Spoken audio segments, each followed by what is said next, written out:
Pues muy buenos días para todos.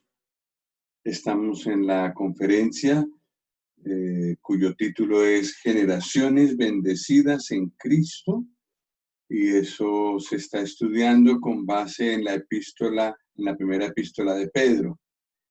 Y en esta hora, pues nos corresponde estudiar el capítulo 2, los versículos 1 al 10. Nos habla esta porción acerca del sacerdocio.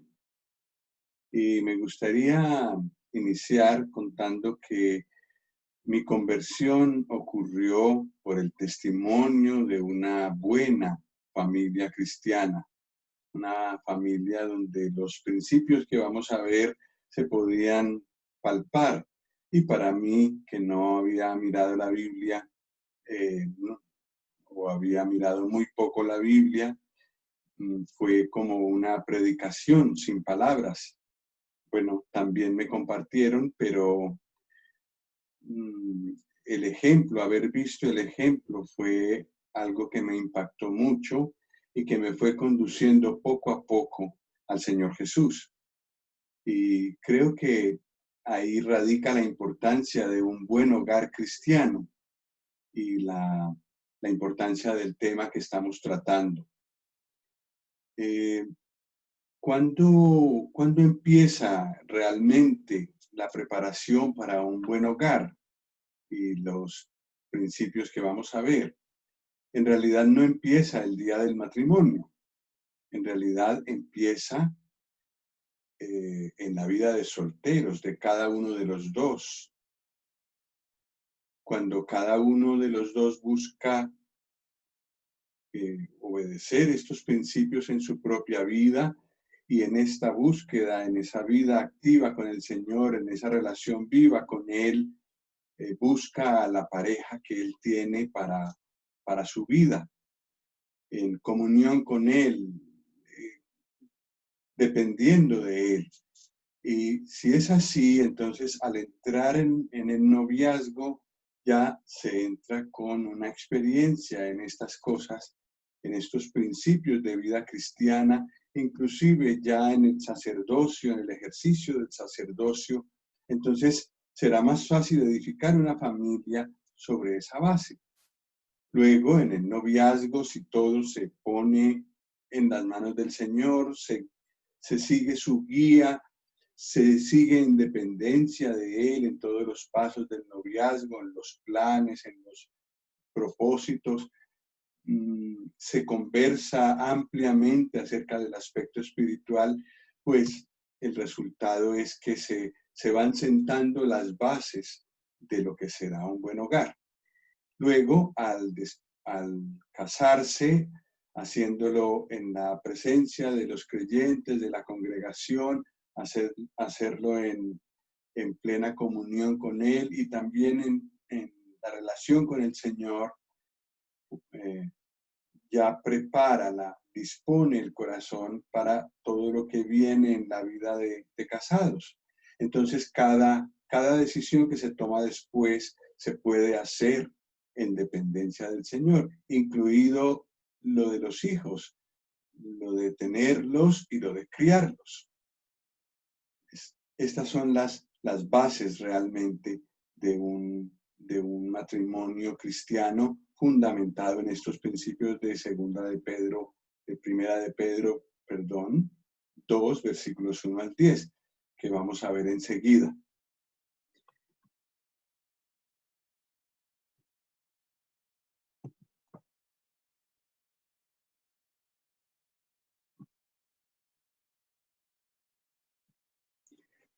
El estudio que vamos a tener ahora es sobre el sacerdocio y la familia.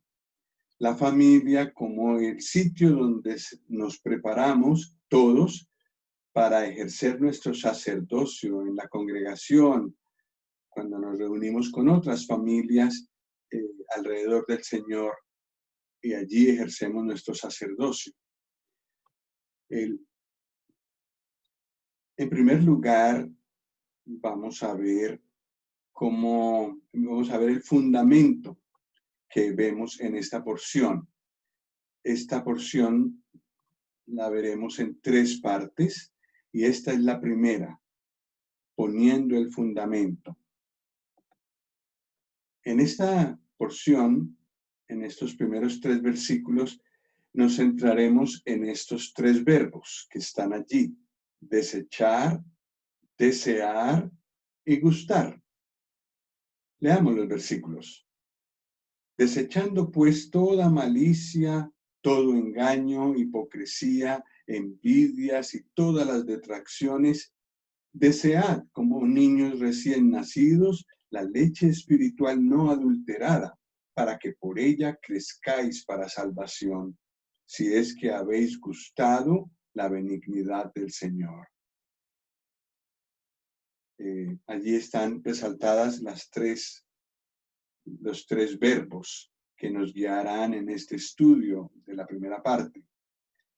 El primero es desechar, y está en el primero de los 3 versículos. Desechando toda malicia, todo engaño, hipocresía, envidias y todas las detracciones. Si tenemos que desechar es porque lo llevamos impregnado. Y es una cosa que está dentro de nosotros, que sigue dentro de nosotros y que es necesario vez tras vez, día tras día, estarlo desechando. También cuando nuestros hijos vienen al hogar y crecen, notamos que les hemos heredado eso y que en sí mismos ya lo traen. Entonces es necesario ir corrigiendo, ir guiando para quitar esas cosas. Si no lo hacemos activamente, entonces crecerá. Tal como al tener un terreno no se queda sin nada, sino que empiezan a crecer malezas, y para poder sembrar algo que valga la pena, cultivar un fruto que valga la pena, necesitamos limpiar la maleza y estarla limpiando. De la misma manera tenemos que desechar esto que llevamos impregnado en nuestro ser, todos los miembros de la familia. ¿Qué son? Toda malicia, todo engaño, toda hipocresía. Esas 3 cosas están muy relacionadas entre sí. Se trata de presentar una apariencia que no tenemos. Se trata de buscar detrás de lo que vemos más de lo que vemos. Eso es lo que es la malicia.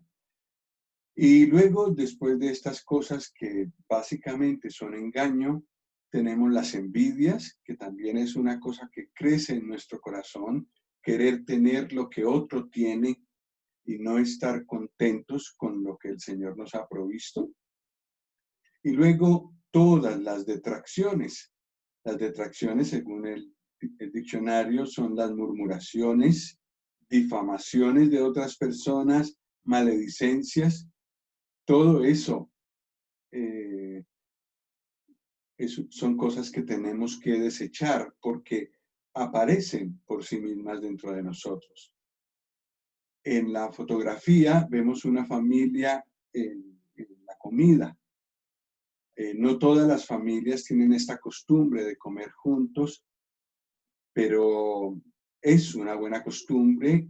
Es bueno tener con regularidad un tiempo para concentrarnos en nosotros mismos, olvidándonos de las cosas de fuera y poder conversar. Y de esa manera, con la comida, con la conversación, se abre, se crea un ambiente adecuado para luego leer la palabra, orar juntos. Es importante la comida juntos. Pero también puede ser un momento en el que compartamos lo que somos, lo que tenemos. Y si es malo y si no hemos desechado adecuadamente estas cosas, pues allí en este ambiente también pueden cultivarse, hablar de otras personas, mostrar envidia por lo que tiene el vecino, por lo que tiene el de allí. mostrar engaño, mostrar malicia, y los niños van creciendo en ese ambiente y lo van incorporando a su propia vida. Y luego, cuando ellos crecen, salvo una acción especial del Señor, o que ellos lo vean, o que haya una enseñanza sobre eso, y que quieran salir de esa conducta, lo seguirán perpetuando en sus propias familias. Entonces, sí que es importante desecharlo. El esposo puede ayudar a la esposa en desechar esas cosas, la esposa al esposo también, y luego juntos a los hijos, de tal manera que podamos agradar al Señor en esta primera acción de desechar. Vamos con la segunda, que es desear como niños recién nacidos, es decir, ardientemente, la leche espiritual no adulterada. Estamos hablando de la palabra de Dios, de desear la palabra de Dios con el mismo anhelo que un recién nacido busca el alimento. El recién nacido ha sido un ejemplo muy bien cuidado y buscado por el apóstol Pedro para mostrarnos cómo debemos buscar la palabra. Los niños cuando ya crecen, algunos pierden el apetito, no es tan fácil que coman, pero el niño recién nacido no tiene ese problema. Nace con ese deseo de satisfacer, pero de una forma, con todo su ser, anhela la leche materna. Y con ese mismo anhelo es que nosotros debemos buscar la leche espiritual, que es las Sagradas Escrituras. Es curioso que el significado de la palabra no adulterada sea pura, sin engaño. En el versículo 1 habíamos visto el engaño, que es una cosa para desechar. La palabra de Dios es pura y es sin engaño. Es lo que necesitamos para, en vez de lo que desechamos, poder adquirir. Con desear, con este hecho de desear la palabra de Dios como niños recién nacidos, podemos crecer para salvación. Es muy importante entender que la vida cristiana no es estática, es un crecimiento. Y así como nos alimentamos diariamente para poder crecer, también necesitamos la leche espiritual para crecer espiritualmente. Me gustaría, porque considero muy importante, que miremos esos versículos que aparecen ahí en Deuteronomio 6, versículos 4 al 9, que forman lo que los judíos llaman la Shema. Esos versículos son tenidos como tesoros para ellos, y hay una costumbre que tienen, y es poner escritos en una cajita estos versículos y ponerlos dentro de la cajita, y la cajita ponerla a la entrada. En casi cada casa judía hay una cajita de estas. Su nombre es Mesusa, y que contiene el Shema. Y el Shema son estas palabras de Deuteronomio capítulo 6, versículos 4 al 9, que me voy a permitir leer.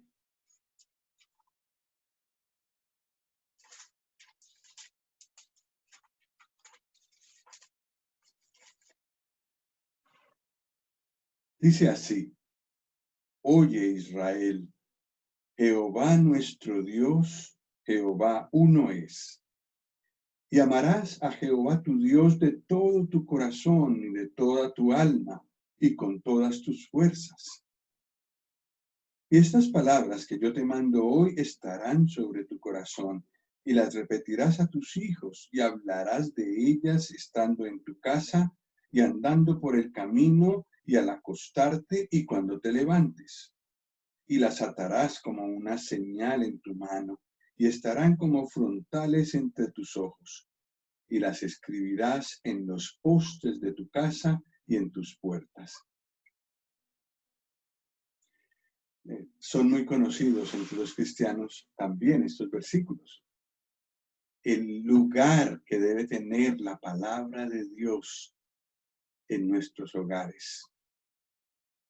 En primer lugar, guardada en el corazón de los padres. Eso es lo primero. Transmitimos mucho más con el ejemplo, con la realidad de nuestras intenciones, de nuestros gustos, que con lo que decimos. Entonces, si hay delicia y amor por la palabra de Dios en el corazón del Padre, esto ni siquiera se tiene que decir al Hijo.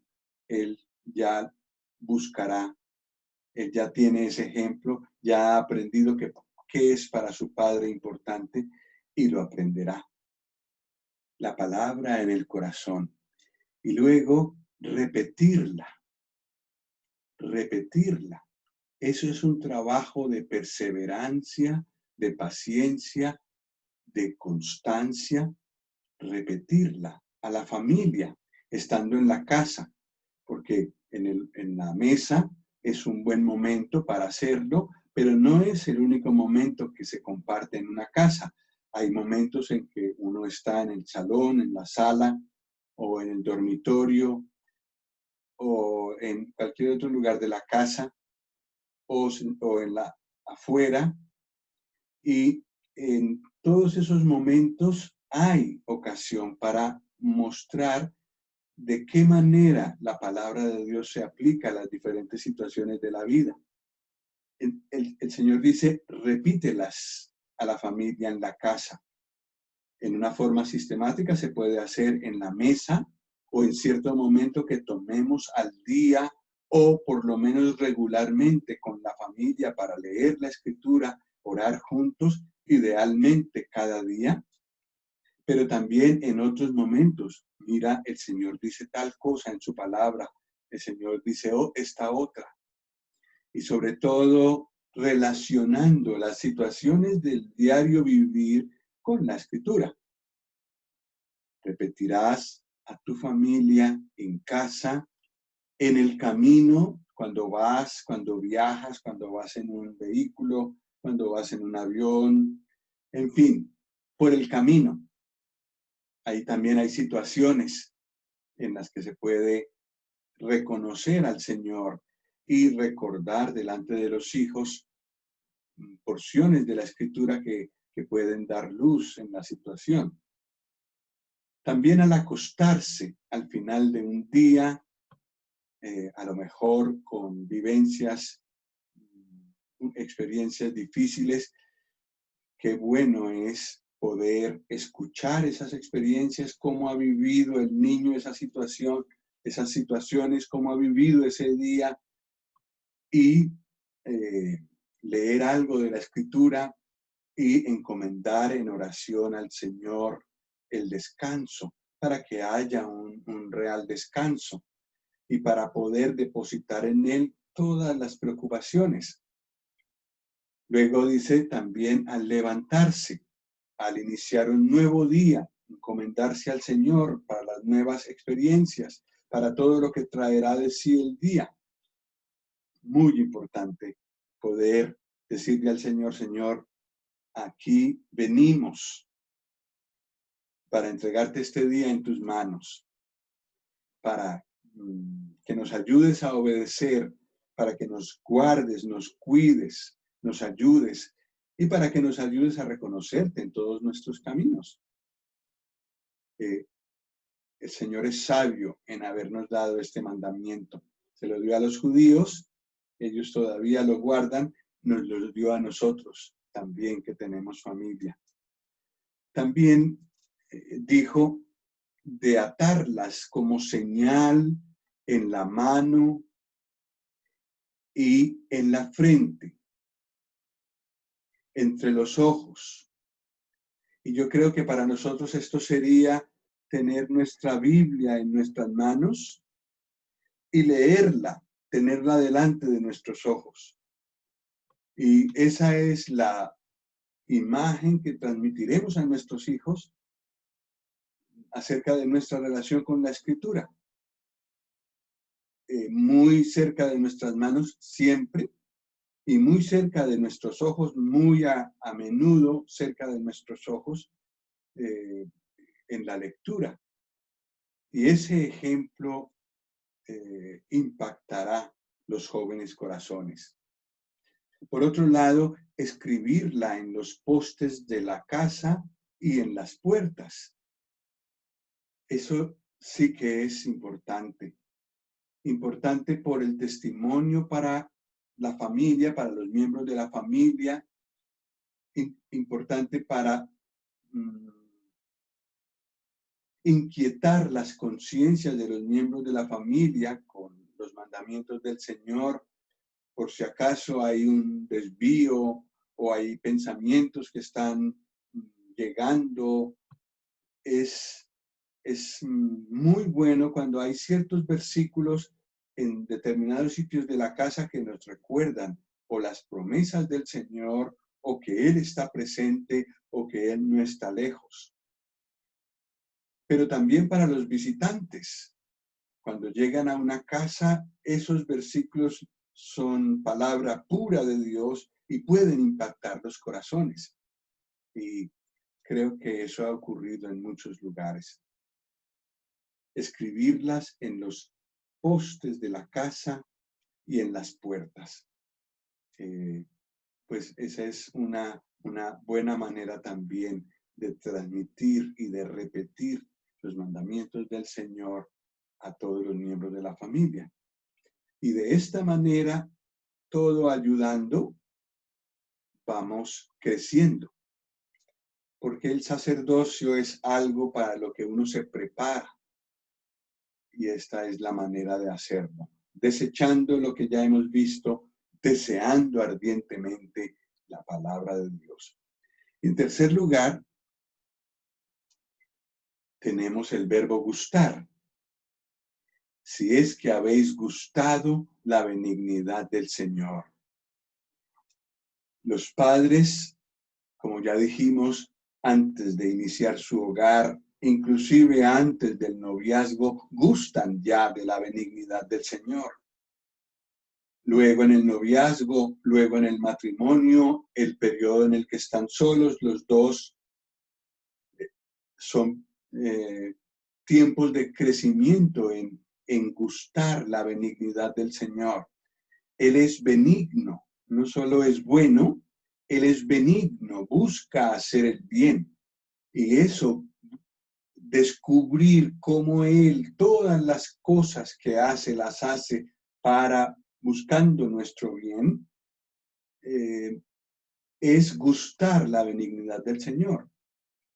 Pero esto también se puede enseñar a los hijos, hacer que ellos gusten la benignidad del Señor a su nivel, cuando están muy pequeños, con una canción tierna que les hable del Señor, aunque ellos no puedan repetirla, todavía no hablan, pero esas palabras y la manera, la expresión del rostro de la madre o del padre al cantársela, queda grabada en su memoria. Y luego van creciendo y van viendo, el Señor es bueno, busca cuidarnos, nos provee lo necesario. A Él le puedo confiar todos mis problemas. Él es bueno y poderoso para ayudarnos. Cuando hacemos lecturas y explicaciones de la Escritura a su nivel, cuando son pequeños, pues será muy poco tiempo. Cuando van creciendo, un poco más. Y si van creciendo y entienden un poco más, pues más. Y conforme a su entender, conforme a su nivel, vamos explicándoles las cosas.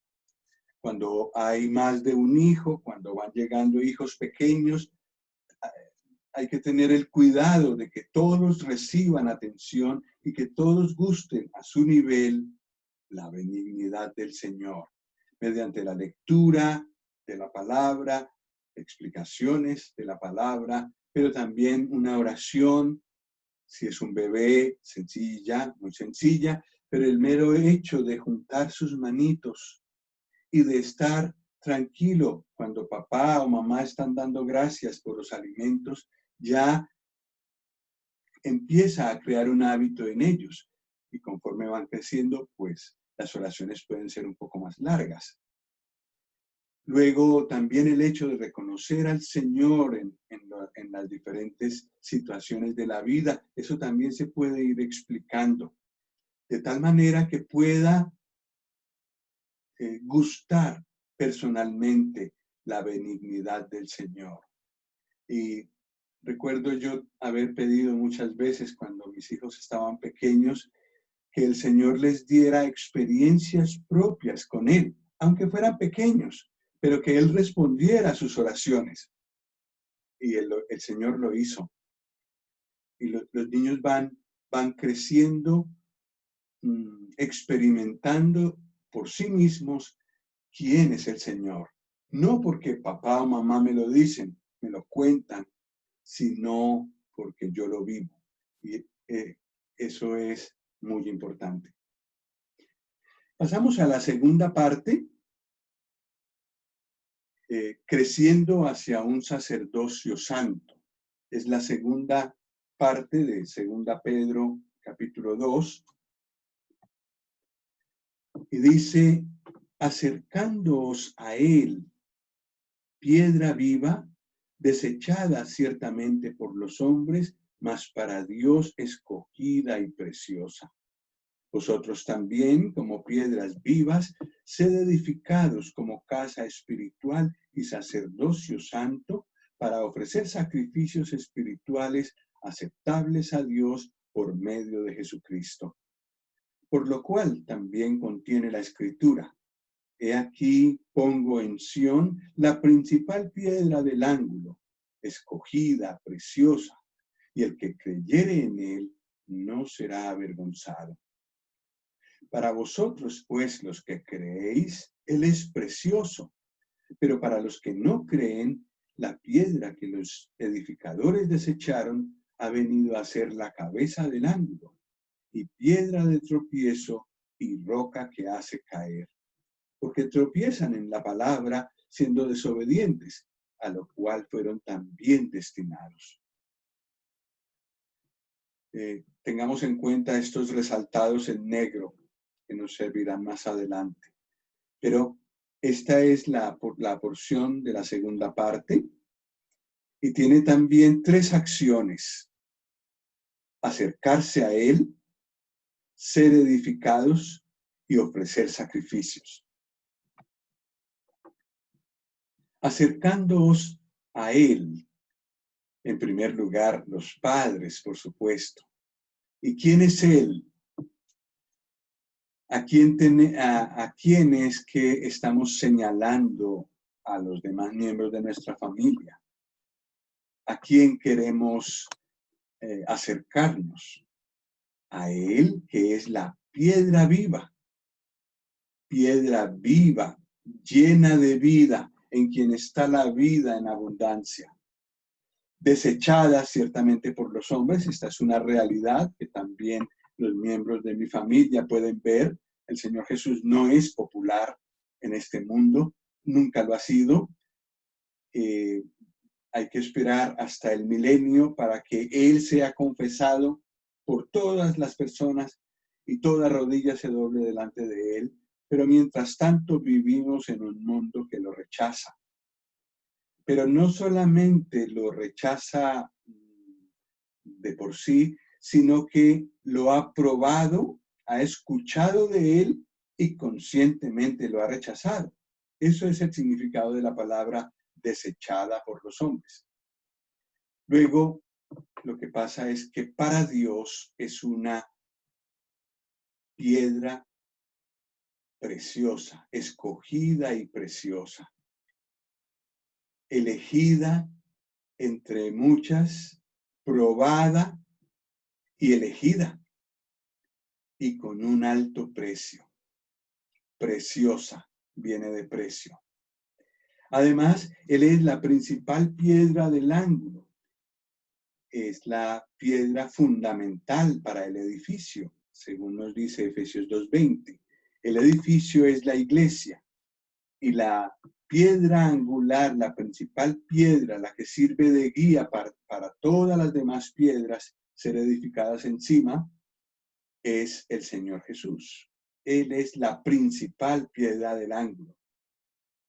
Escogida, es decir, única entre otras, y preciosa, quiere decir de gran valor, de alta honra, de gran distinción y de gran estima. Él es la piedra viva a quien tenemos que acercarnos. Y para los que creemos en Él es precioso. Es la misma palabra que acabamos de definir. Es de gran valor, es de alta honra, de gran distinción, de gran estima. Para los que hemos creído y hemos gustado de Él es precioso.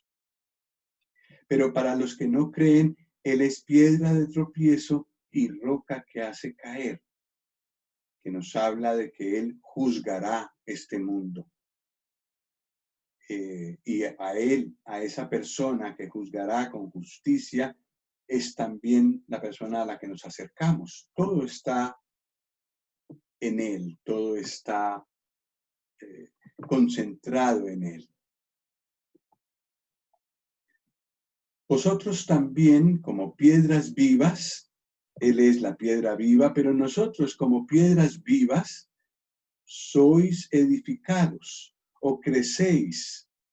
Vamos creciendo cada uno y el edificio entonces va creciendo no solo porque cada piedra va creciendo, sino porque las uniones también van creciendo. Si tomamos las palabras de Efesios 4 aquí.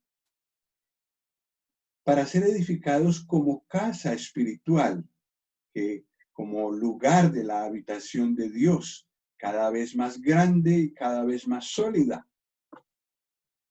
Y también para crecer como sacerdocio santo.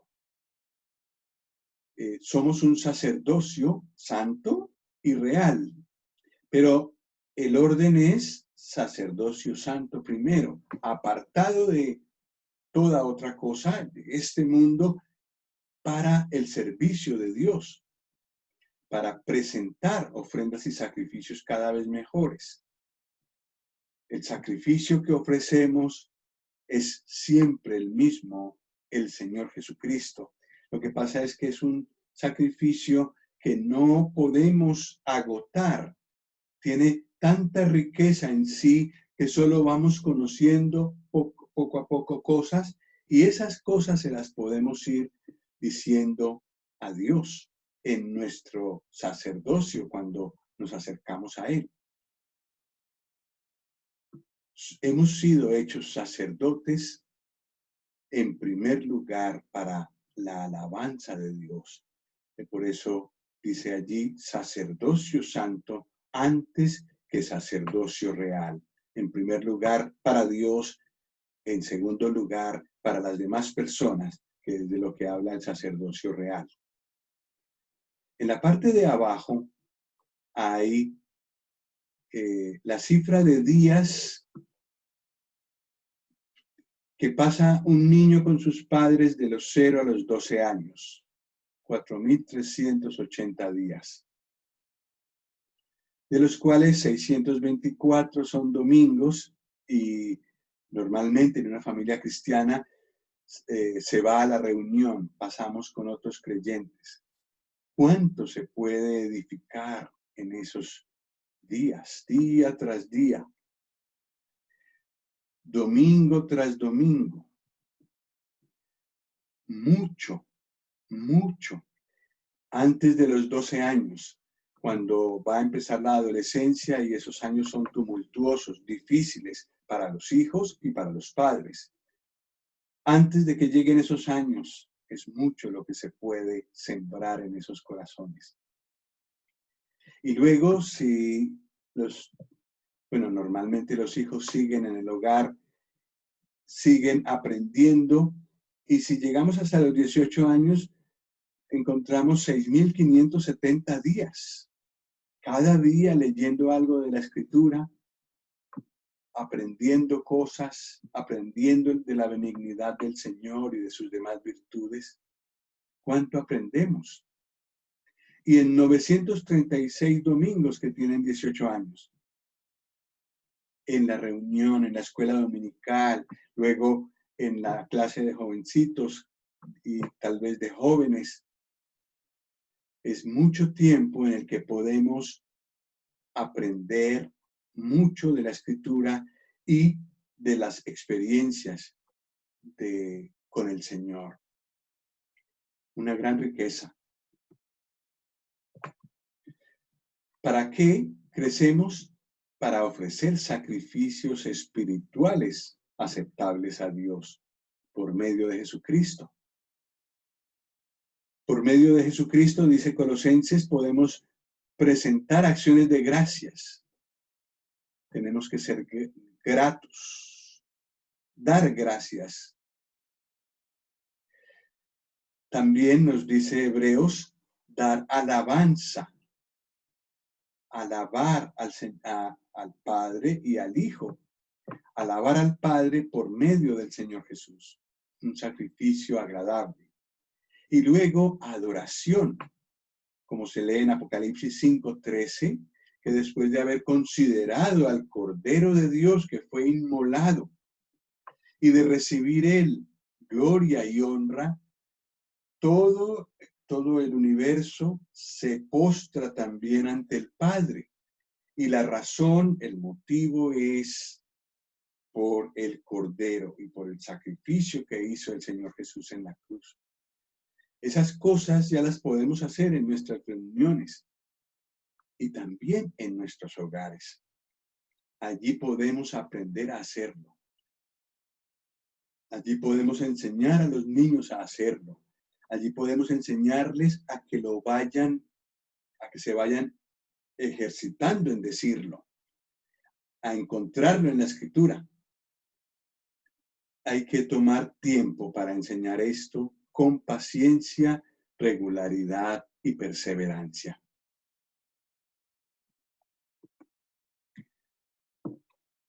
Si un miembro de la familia cree en el Señor, en esta porción que hemos leído dice, no es avergonzado, es salvo, tiene vida eterna. También el que es salvo, para los que creen, el Señor Jesús es precioso. Para vosotros, Él es precioso. De la misma forma que lo es para Dios. Ya hemos visto, piedra escogida, preciosa.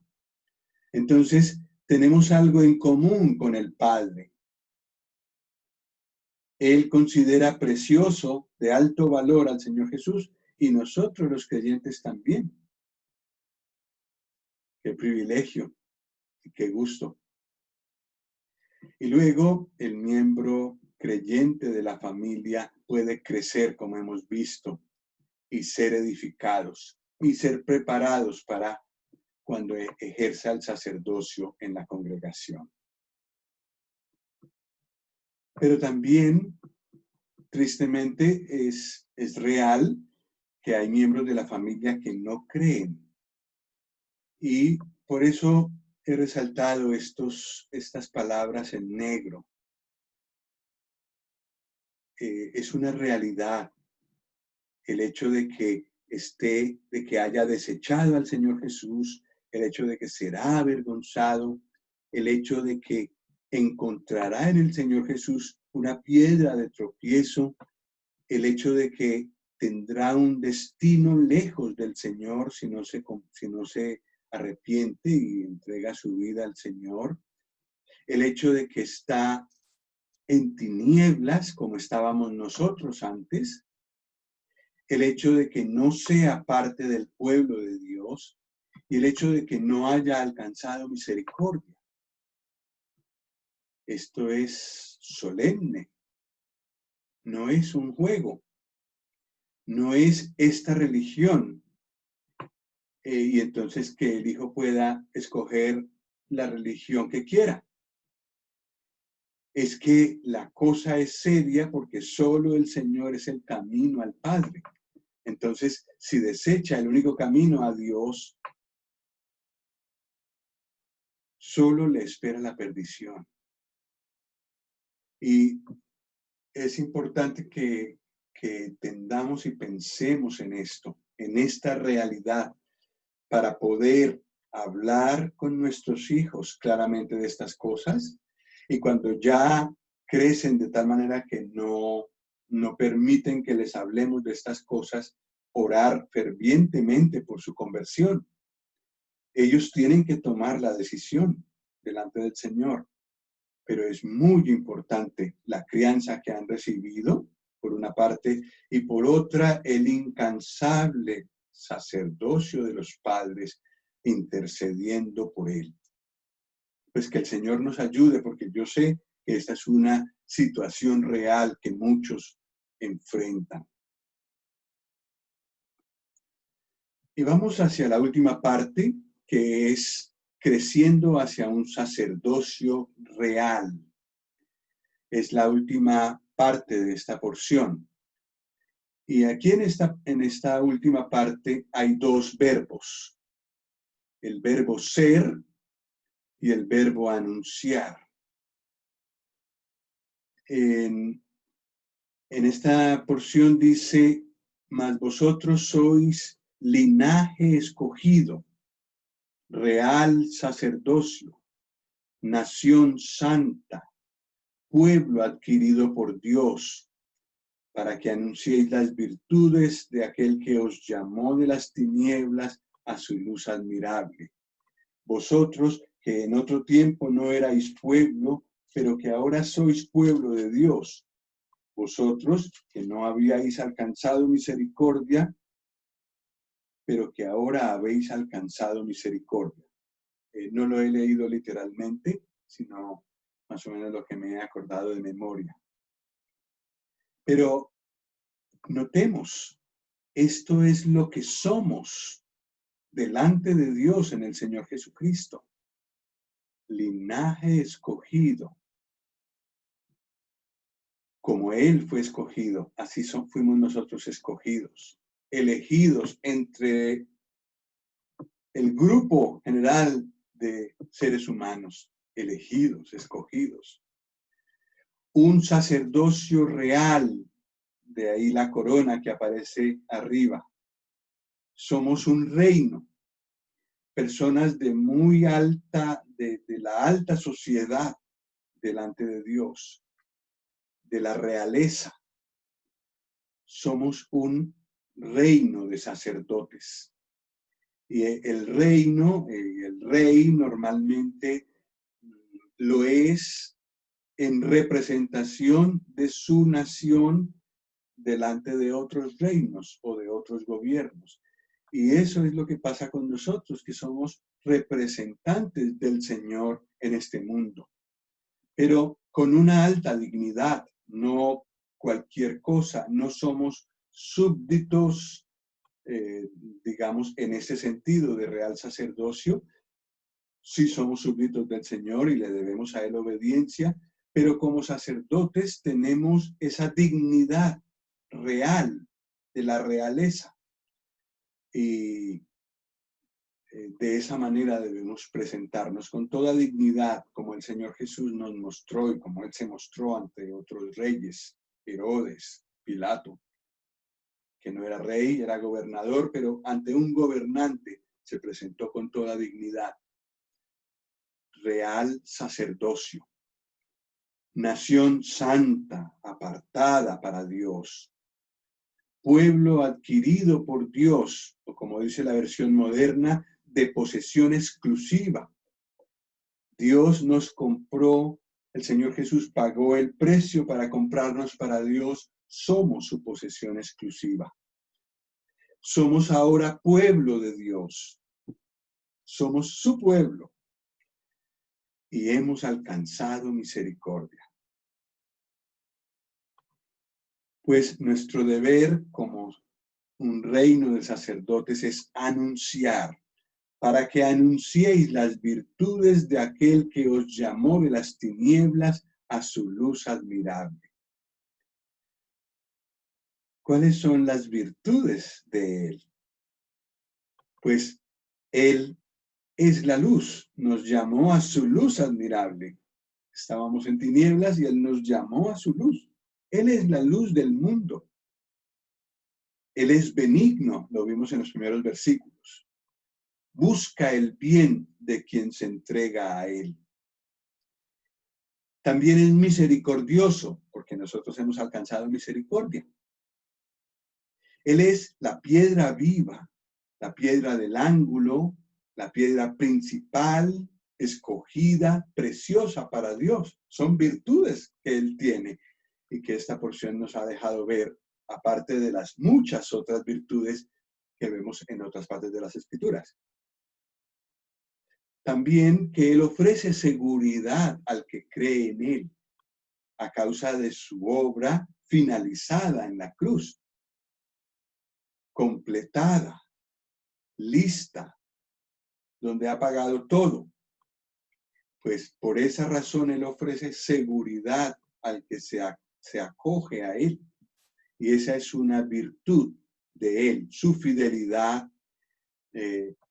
para el que se acoge a Él. Y por último, es el juez justo que reinará sobre este mundo.